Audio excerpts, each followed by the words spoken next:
قرآن عزیز اللہ تبارک و تعالیٰ جل وعلا نے بیٹیوں کو جہیز میں دینے کے لیے نہیں نازل فرمایا. یعنی اس کا جو نزول ہوا ہے نا یہ اس لیے نہیں ہے کہ جناب والا زندگی میں کسی بیٹی کا نکاح آ گیا تو وہاں دے دیا، اور نہ ہی اس لیے نازل ہوا ہے کہ نزاع کی کیفیت طاری ہو جائے تو اس کے پاس پڑھنا شروع کر دو. نہ اس لیے نازل فرمایا ہے کہ جب بندہ انتقال کر جائے تو اس کی قبر پر بیٹھ کے پڑھتے رہو. نہ اس لیے نازل فرمایا ہے کہ تمہیں برکت کی ضرورت ہو تو اپنے گھر بار میں، اپنے دکان کاروباری مسجد پر اس کو سجا کے رکھ لو، اس لیے نازل نہیں فرمایا. رب العالمین جل وعلا نے اس کلام کو اس لیے نازل کیا ہے تاکہ اس کو پڑھا جائے، پڑھ کر سمجھا جائے، سمجھ کر جو احکام الہیہ آئے ہیں ان پر عمل کیا جائے، ان کو اپلائی کرنا، اپنی ذات پر جاری کرنا، اور اس کا اثر جو ہے وہ قرآن شریف کا نظر آئے عمل کے اعتبار سے. تو اب مطلب یہ ہے کہ مسلمان نے قرآن عزیز اور اس کتاب کو پڑھنے کا حق ادا کیا. یہ میرا ہمارے ہاں ہم تو توہین سمجھتے آپ یقین جانیے اس عمل کو. یہ جو سر پہ رکھ کے قرآن عزیز کے جو ہے وہ سمجھیے کہ بیٹی کو رخصت کیا جا رہا ہے، بھائی سر پہ رکھنا ضروری نہیں، سر میں ڈالنا ضروری ہے. سمجھا رہے کہ سر پہ رکھنا ضروری نہیں، سر میں ڈالنا ضروری ہے. اگر جناب والا اس کو علم پڑھا دیا، قرآن شریف سمجھا دیا تو آپ یقین جانیے سر پہ رکھنے کی ضرورت نہیں پیش آئے گی. اور اگر کوئی سوال کرے گا بھائی عجیب آدمی ہے، ساری دنیا میں یہ رواج ہے کہ قرآن عزیز جو ہے وہ بیٹی کے سر پہ رکھ کے اس کو رخصت کیا جاتا ہے، اگر کوئی سوال کرے گا نا تو آپ یقین جانیے یہ باپ جگرے کے ساتھ کہنے والا ہوگا اگرچہ میں نے اپنی بیٹی کے سر پہ رکھ کر قرآن شریف اس کو رخصت نہیں کیا، البتہ میں مطمئن ہوں اس لیے کہ میں نے اس کے سر میں ڈال کر قرآن عزیز اس کو رخصت کیا. بات الگ ہے، اس میں فرق ہے، زمین آسمان سے زیادہ فرق ہے. اس میں سر پہ رکھ کے قرآن عزیز رخصت کرنا اور ہے، اور قرآن شریف سمجھا کے پڑھا کے خود اپنی بیٹیوں کو رخصت کرنا وہ اور ہے. سمجھا رہے کہ نہیں آ رہی؟ وہ نازل اس لیے ہوگا باری تعالیٰ جل وعلا نے آپ سے قیامت والے دن یہ تھوڑی پوچھنا میں دکان پہ رکھا تھا کہ نہیں رکھا تھا، کاروباری مرکز پہ تم نے اس کو محفوظ رکھا ہوا تھا کہ نہیں. سمجھا رہی کہ بشر عافی آپ دیکھیے نا، بشر عافی کا کیا انعام تھا. اللہ رب العالمین صلی اللہ علیہ وسلم کون سی ایسی بات پسند آئی؟ میرا یہی نا کہ بسم اللہ الرحمن الرحیم سامنے موجود تھی، قدموں میں آ رہی تھی، بے ادبی ہو رہی تھی، اللہ تبارک و تعالیٰ جل وعلا کا اسم شریف تھا. دوست صاحب کا زندگی جیسی بھی ہے وہ اپنی جگہ رہ گئی.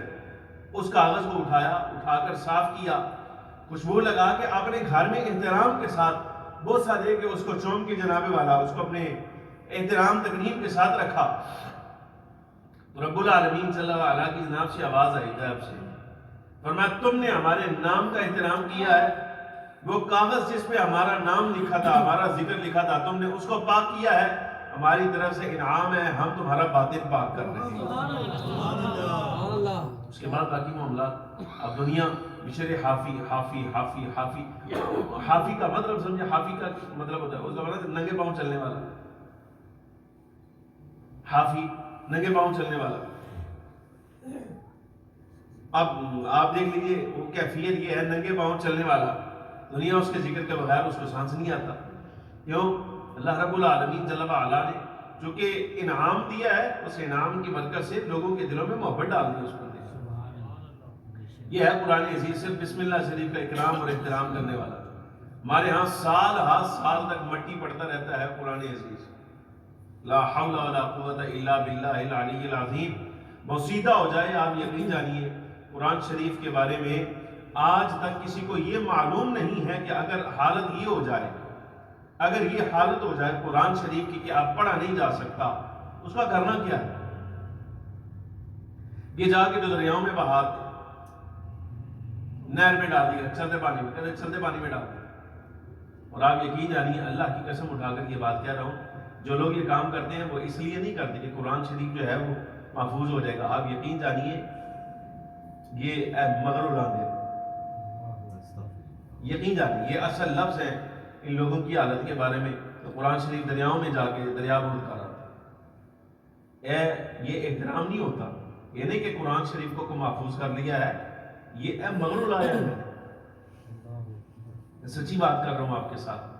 وگرنہ احکام یہ ہے، حکم یہ ہے کہ قرآن عزیز اگر ایسا ہو جائے کہ پڑھ کے اس کا کاغذ جو ہے وہ پرانا ہو گیا، اب پڑھا نہیں جاتا، مثال کے طور پہ آپ کاغذ پلٹتے ہیں تو وہ شہید ہو جاتا ہے، ہاتھ میں آ جاتا ہے، یہ حال ہو گیا اس کا، تو حل اس کا یہ ہے، پھر ایسا کرو کہ کوئی جگہ تلاش کرو، کوئی مقام تلاش کرو جہاں بے ادبی کا خدشہ نہ ہو، وہاں پوری قبر تیار کرو، ہاں پوری قبر تیار کی جائے، پھر احترام کے ساتھ کسی غلاف میں ڈال کر لپیٹ کر اس کو اس مقام پر باقاعدہ اس کی تدفین کی جائے، یہ حکم ہے قرآن عزیز کا، سمجھ آ رہی کہ نہیں؟ اور قبر کیسی تیار کرنی، یہ والی نہیں جو ہمارے ہاں ہوتی، نہ یہ والی نہیں، بلکہ قبر تیار کرنی ہے جیسے گاؤں وغیرہ میں لحد نہیں تیار کرتے بنا کے سائڈ کے اندر، وہ والی، وہ قبر تیار کر کے، اور ایسی جگہ پر تیار کرنی ہے کہ جہاں پر جناب والا کسی کے پاؤں آنے کا خدشہ نہ ہو، یعنی کوئی ایسا کونا ہونا چاہیے، کوئی ایسی جگہ ہونی چاہیے۔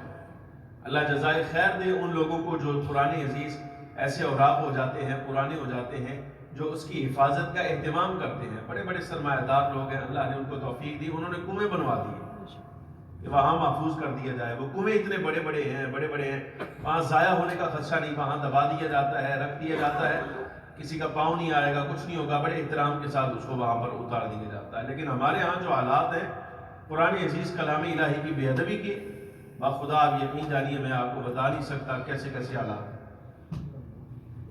اور کیا کیا باتیں ہیں، لوگ کلام الہی کے ساتھ کیا کیا کام کرتے ہیں، کوئی عزت نہیں، کوئی احترام نہیں، بخدا کوئی احترام نہیں اس کلام کا۔ بہرحال سنیے جملہ سنیے، اچھا اسی تناظر میں آیہ مبارکہ سنیے، بسم اللہ الرحمن الرحیم، فرمایا والعصر، اور قسم ہے زمانے کی۔ اب اس کی تفسیر میں دیکھیے، مختصر صورت، احکام بھی ہیں، واقعات بھی ہیں، استنباط بھی ہے، سب کچھ اللہ رب العالمین جل وعلا نے اس میں نازل فرمایا۔ والعصر، اور قسم ہے عصر کی۔ ائمہ کرام نے جب اس کی تفسیر بیان کی تو مختلف اقوال بیان کیے، فرمایا عصر سے مراد کیا ہے؟ کہا جی عصر سے مراد، ایک قول یہ ہے کہ اس سے مراد ہے مطلق زمانہ، وقت، کیونکہ اللہ کی قدرت کی نشانیوں میں سے ایک نشانی ہے رب العالمین جل وعلا نے اپنی بات کو مؤکد کرنے کے لیے، بات کی تاکید کرنے کے لیے، اس کو پختہ کرنے کے لیے جو قسم ارشاد فرمائی ہے وہ وقت جیسی شے کی ہے، کہ ہمیں وقت جیسی شے کی قسم، آپ یقین جانیے بڑا بڑا پن خام بھی ہو نا، وقت ایک ایسی چیز ہے جس کے بڑا بڑا دلیر آدمی رستم سما بھی ہو جائے، اور جناب والا ایسا کہ جس کے بازوؤں کی قوت کے بارے میں لوگ مثالیں دیا کریں، اس کو کوئی بات یہ کہے کہ پہاڑ اٹھا کے رکھ دے، وہ کہے کہ اٹھا لیں گے، یعنی اپنی قوت پر اتنا ناز کرنے والا، اگر اس سے یہ بات کی جائے نا کہ بھائی وقت کو لگام ڈال کے دکھا، تو ہاتھ اٹھا دے گا، بھائی بڑے بڑے چیزیں میں جو ہے ان کو قابو کر سکتا ہوں، وقت ایسی شے ہے اللہ نے میرے اختیار میں نہیں رکھی، اس کو لگام میں نہیں ڈال سکتا، یہ اللہ کی قدرت ہے، مالک کی قدرت ہے، ابھی بھی جو گزر رہا ہے آپ یقین جانیے یہ اللہ رب العالمین جل وعلا کی قدرت ہے۔ میں پڑھ رہا تھا غالباً حضرت شیخ احمد کبیر الرفاعی رضی اللہ تعالیٰ عنہ کے بارے میں، آپ فرماتے ہیں فقیر بارگاہ الہی، اس کے لیے لازم ہے اپنی ہر سانس کی حفاظت کرے، اپنی ہر سانس کی حفاظت کرے، سانس کی حفاظت کرے مطلب یہ کہ ہر گزرتے لمحے اپنے لیے اس کو غنیمت سمجھے، جو گزر گیا ہے یقین جانیے یہ واپس نہیں آنے لگا، اگر یہ ذکر الہی میں، یاد الہی میں، رب العالمین کی فرما برداری میں گزر گیا تو اللہ کا شکر ادا کرو، اور اگر یہ غفلت میں گزر گیا ہے، رب کی نافرمانی میں گزر گیا ہے، تو اس پر اللہ کی بارگاہ میں اب جو لمحہ چل رہا ہے اسی لمحے تم جناب والا اس پر توبہ کر دو۔ سمجھ آ رہی ہے؟ یہ جو سانس ہے نا، سانس ایک لمحہ وقت گزرتا ہے، غنیمت کتنی بڑی ہے، سنیے صوفیاء کرام، والعصر، یہ عصر کتنی بڑی غنیمت ہے۔ رات بزرگان دین فرماتے ہیں کہ اللہ رب العالمین جل وعلا نے بندے کو جتنی نعمتیں عطا فرمائی ہیں، ہر نعمت پر اس کا شکر ادا کرنا لازم، فرض ہے۔ ایک سانس لیا بندے نے، ایک لمحہ گزارا نا زندگی کے ساتھ، ایک لمحہ گزارا، اللہ نے اپنے وقت میں سے اس کو ایک لمحہ دیا ہے، کچھ مانگا نہیں اس سے، کچھ معاوضہ نہیں لیا، باری تعالیٰ جل وعلا، یہ جو ایک لمحہ اس کا گزرا ہے نا، اس بار اس کا بھی شکر ادا کرنا لازم ہے۔ اچھا اب آپ یقین جانیے لمحے کی تعداد اور اس کی رفتار اتنی تیز ہے یہ جو 1 سیکنڈ ہے 1 سیکنڈ اس میں لمحات کی تعداد 1000 ہوتی ہے. 1 گھنٹے میں 60 منٹ، ہر 1 منٹ میں 60 سیکنڈ، اور ہر ایک سیکنڈ میں جو لمحات کی تعداد ہے وہ 1000 ہے. سمجھا رہے کہ نہیں؟ آپ 1 سیکنڈ میں اللہ تبارک و تعالیٰ جل وعلا کی عطا کے 1000 لمحات گزار رہے ہیں. سوال کیا جانا بھئی کیسے گزارے؟ وہ ہماری عطا تھی بغیر معاوضے کے. ہاں اگر وہ لمحہ رب العالمین جل وعلا کا شکر ادا کر کے گزر گیا تو اس کا جواب دینا آسان ہو جائے گا. مالک تیرے ذکر میں، تیرے شکر میں، تیری یاد میں، تیری رحمت کا ذکر کرتے ہوئے گزارا، آسان ہو جائے گا. سمجھ آ رہی کہ؟ اچھا آپ مجھے ایک بات بتائیے، ایک لمحے کا جو گزرا ہے خیر و عافیت کے ساتھ، صحت کے ساتھ، اس کا شکر ادا کرنا لازم. 1 سیکنڈ میں 1000 لمحات ہیں. جتنی دیر میں آپ نے 1000 لمحات میں سے ہر ایک لمحے کا خیر و عافیت کے ساتھ گزرنے کے سبب شکر ادا کرنا ہے، اتنی دیر میں تو دوسرا گزر کے پتہ نہیں کہاں چلے جانا. گزاری سمجھ آ رہی کہ نہیں آ رہی؟ وہ دوسرا گزر کے معلوم نہیں کہاں چلا جائے. اچھا اب اس کا شکر بھی ذمہ لازم ہو گیا. وہ ابھی دوسرے کا ادا کیا نہیں، تیسرا گزر گیا، تیسرے کا کیا نہیں، چوتھا گزر گیا. وہ منٹ بھی ایسے گزرتے جا رہے ہیں، سیکنڈ بھی ایسے گزر رہے ہیں، گھڑیاں بھی ایسے گزر رہی ہیں، جناب گھنٹہ بھی ایسے ہی گزر رہا ہے، دن بھی ایسے ہی گزر رہا ہے، رات بھی ایسے ہی گزر رہی ہے. اتنے لمحے زندگی کے ایسے ہیں جو بغیر شکر الہی کے گزار دیے، اور عصر کا جو تقاضا تھا وہ پورا ہی نہیں کیا. سمجھ آ رہی کہ نہیں آتی؟ یہ ہے والعصر، قسم ہے زمانے کی. یہ اللہ کی قدرت کی نشانیوں میں سے زمانہ، وقت. ایک تفسیر یہ ہے اس کی. دوسری تفسیر یہ ہے کہ اس سے مراد ہے وقت عصر. وقت عصر، یہ جو نماز عصر کا وقت ہے نا، قرآن عزیز نے نمازیں 5 ذمہ فرض کی ہیں نا. باقی الصلاۃ طرفی النہار وزلفا من اللیل ان الحسنات یذہبن السیئات، اور دیگر آیات میں 5 نمازوں کا تذکرہ باری تعالیٰ جل وعلا نے فرمایا. ساتھ ہی تاکیدی حکم فرمایا حافظوا علی الصلوات، ساری نمازوں کی محافظت کرو، ساری نمازوں کی محافظت کرو، ساری نمازوں کی محافظت کرو. حافظوا علی الصلوات، ساری نمازوں کی پابندی کرو. والصلاۃ الوسطیٰ، خاص طور پہ درمیانی نماز کی حفاظت کرو. یہ درمیانی نماز سے مراد ہے نماز عصر. نماز عصر احادیث پاک کا مفہوم ہے جس کی عصر رہ گئی ایسے ہے دنیا وما فیہا، سارا ہی اس کا ضائع ہو گیا، اس کے بعد کو رہ ہی نہیں گیا، اس کی عصر رہ گئی. رب العالمین جل وعلا کو اتنی محبوب ہے، نبی پاک صلی اللہ علیہ وسلم نے 2 ٹھنڈی نمازوں کا تذکرہ کیا. 2 ٹھنڈی نمازیں، وہ 2 ٹھنڈی نمازوں میں سے ایک سے مراد ہے فجر اور دوسری سے مراد ہے عصر. یہ ٹھنڈے اوقات میں پڑھی جاتی ہے. گرمیوں کے ایام میں بھی ان کا وقت جو ہوتا ہے نا وہ ٹھنڈا ہوتا ہے. فجر کا وقت بھی ٹھنڈا ہوتا ہے، عصر کا وقت بھی ٹھنڈا ہوتا ہے. اللہ حضرت قیاس. دوسری تفسیر یہ ہے کہ اس سے مراد ہے عصر، نماز عصر. تیسری تفسیر ائمہ کرام فرماتے ہیں اس کی یہ ہے کہ اس سے مراد ہے زمانہ، وقت، جیسے میں نے پہلے عرض کیا، لیکن عمومی زمانہ نہیں. اس سے مراد خاص زمانہ ہے، یعنی وہ لمحات، وہ اوقات جو نبی پاک صلی اللہ علیہ وبارک وسلم کی نبوت اور رسالت کے ہیں اور سرکار دو عالم صلی اللہ علیہ وسلم کی حیات کے ہیں.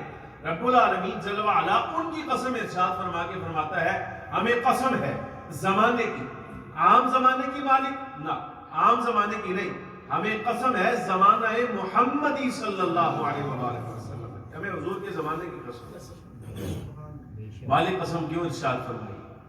تیری بات تو پہلے ہی اصدق الصادقین والی ہے، پھر قسم کیوں؟ میں بات تمہیں یاد دلانے کے لیے، کیا؟ ان الانسان لفی خسر، انسان گھاٹے میں. اچھا یہ عربی کا قاعدہ سیکھ پڑھو گے اگلے سال. انا، انا کا انا، لاکنہ، لیت لعل. انا اور انا شرح حمیت عامل کا یہ مسئلہ ہے. لفظ انا اور انا جہاں استعمال کی جاتے ہیں، وَعْلَمُوا أَنَّمَا غَنِمْتُم مِّن شَيْءٍ، یہ 2 حروف ایسے ہیں یہ مضمون کو جملہ اسمیہ میں ثابت کرنے کے لیے، مضمون جملہ کو ثابت کرنے کے لیے آتے ہیں. مضمون جملہ کو ثابت کرنے کا مطلب یہ ہوتا ہے جو مضمون آئے گا وہ جناب والا بہرحال ثابت ہے، اس کے اندر شک نہیں ہو سکتا، شک کو دور کرنے کے لیے آتے ہیں. اس لیے آپ دیکھیے کہ اس کا ترجمہ ہی ہوتا ہے بے شک، شک کے بغیر، ان الانسان لفی خسر، بے شک انسان خسارے میں ہے، گھاٹے میں ہے، نقصان میں ہے، یہ رسوائی کا سامنا کرنا پڑے گا اس کو۔ مالک سارے انسان گھاٹے میں ہے، وہ کس وجہ سے ہے؟ وہ کفر مراد ہے، معاصی مراد ہے، گناہ مراد ہے، نافرمانی مراد ہے، تفصیلی بیان کر سکتا ہوں، بڑی ایک فہرست ہے پوری ہے۔ مالک سارے انسان گھاٹے میں ہیں، وہ فائدے میں بھی ہے، فرمایا ہے نا، آگے استثناء الا للاستثناء، الا فرمایا الا الذین آمنوا، ہاں سارے انسان گھاٹے میں ہیں سوائے ان کے جو ایمان لے آئے۔ ایمان کس پر؟ اللہ کو مانتے ہیں، اس کے سارے رسولوں کو مانتے ہیں، اس کے فرشتوں کو مانتے ہیں، اس کی کتابوں کو مانتے ہیں، قیامت کے بارے میں یہ ایمان رکھتے ہیں کہ مرنے کے بعد دوبارہ زندہ کیا جاؤں گا، رب کی بارگاہ میں کھڑے ہو کر حساب دینا ہے۔ الا الذین آمنوا، وہ جو ایمان لائے، یعنی اب فہرست میں ان کی کہ جو گھاٹے میں نہیں ہے، نقصان میں نہیں۔ رب العالمین فرماتا ہے ایمان والے گھاٹے میں نہیں، وعاملوا الصالحات، اور ایمان لا کر نیک عمل کرنے والے گھاٹے میں نہیں، تو کوئی نقصان نہیں ہوگا۔ رب العالمین جل وعلا فرماتا ہے یہ قیامت کے دن خسارے میں نہیں ہوگے، یہ گھاٹے میں نہیں ہوگے، ان کے لیے کمی کوئی چیز کی نہیں کی جائے گی، ان کو خسارہ نہیں دیا جائے گا۔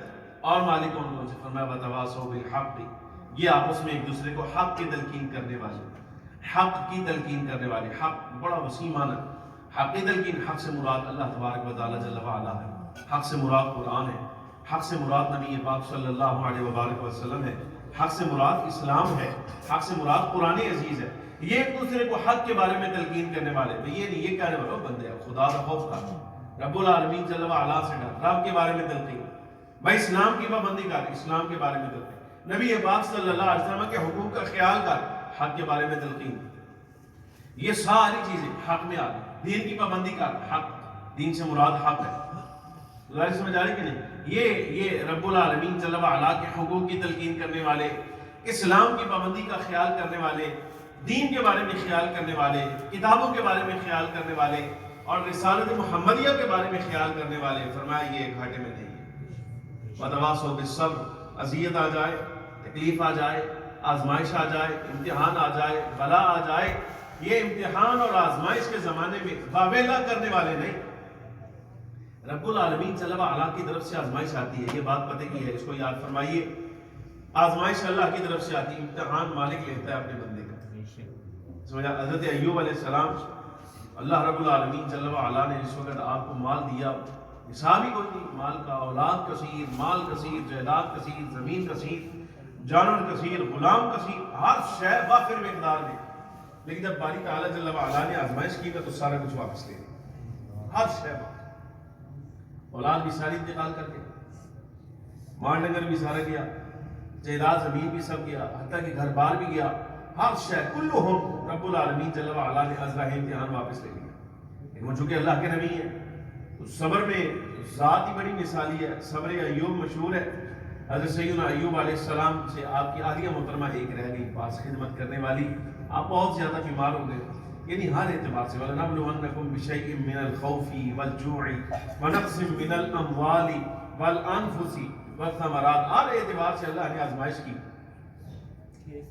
وہ عالیہ محترمہ جو ہے نا وہ بول پڑی، کہنے گا آپ مستجاب الدعوات ہیں، آپ اللہ کے نبی ہیں، آپ مقرب ہیں، آپ دعا فرمائیے نا کہ اللہ رب العالمین جل وعلا اس آزمائش کو دور کرے۔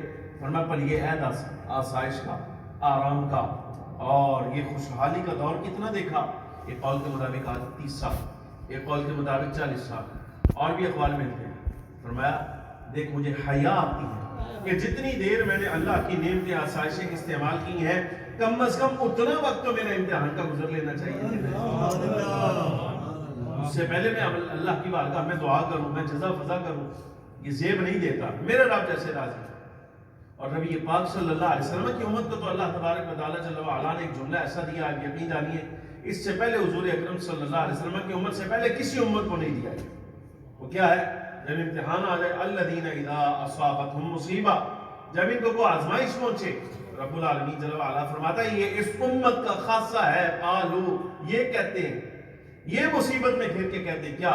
انا للہ و انا الیہ راجعون، بے شک ہم اللہ کے لیے ہیں اور جانا بھی اللہ ہی کے پاس ہے۔ بھئی آزمائش آ گئی تو پھر کیا ہوا؟ ہم اللہ کے بندے ہیں، سب کچھ اللہ کا ہے، ہم نے بھی اللہ کی طرف لوٹ جانا ہے، پھر کیا ہو گیا؟ صبر صبر. باری تعالیٰ جل وعلا تعریف فرماتا ہے، رب فرماتا ہے اولئک علیہم صلوات من ربہم ورحمہ، یہی وہ لوگ ہیں جن پر اللہ کی رحمتیں ہیں اور اس کی مہربانیاں ہیں، یہ جو انا للہ و انا الیہ راجعون پڑھنے والے، صبر کرنے والے. حضرت یعقوب علیہ السلام پر آزمائش آئی نا، حضرت یوسف علیہ السلام سے پیار تھا، محبت الگ کر دیے گئے. آپ دیکھیے، میں صرف یہ سمجھانے کے لیے، جناب یعقوب علیہ السلام نے کسی ایک لمحے بھی بے صبری کا مظاہرہ نہیں فرمایا. آپ اللہ کے نبی ہیں، بہت عزت والے، شان والے، ایک لمحہ بھی. لیکن جس وقت جناب یوسف کی یاد آئی ہے تو آپ نے انا للہ و انا الیہ راجعون نہیں کہا، آپ نے کہا یا اسفا علی یوسف، آئے افسوس ہے یوسف پر. یہ محبت کا اظہار. جیسے کوئی بندہ انتقال کر جائے، کوئی دور چلا جائے نا، تو آپ نے دیکھا مائیں بہنے کا دل، اوہو کی کر دیتا. یہ جملہ سمجھیے، افسوس کا اظہار نہیں، یعنی یہ امتحان میں بے صبری کا اظہار نہیں. لیکن آج یہ فرق ہے، افسوس کا معنی اور ہے، ہم اللہ کے لیے ہیں اور اللہ ہی کی طرف لوٹ جانا ہے، یہ بات اور ہے، یہ فرق ہے. حافظ جلال سیوطی فرماتے ہیں یہ امت محمدیہ کا خاصہ ہے. اللہ نے یہ جملہ آج سے پہلے کسی امت پر ظاہر ہی نہیں فرمایا، اسے حضور کی امت کو دیا. وتواصوا بالصبر، یہ آپس میں ایک دوسرے کو صبر کی تلقین کرنے والے. رب العالمین تعریف فرمائے، یعنی رب ضمانت دے رہا ہے ایمان والے خسارے میں نہیں، نیک عمل کرنے والے خسارے میں نہیں، حق کی تلقین کرنے والے خسارے میں نہیں، صبر کی تلقین کرنے والے خسارے میں نہیں.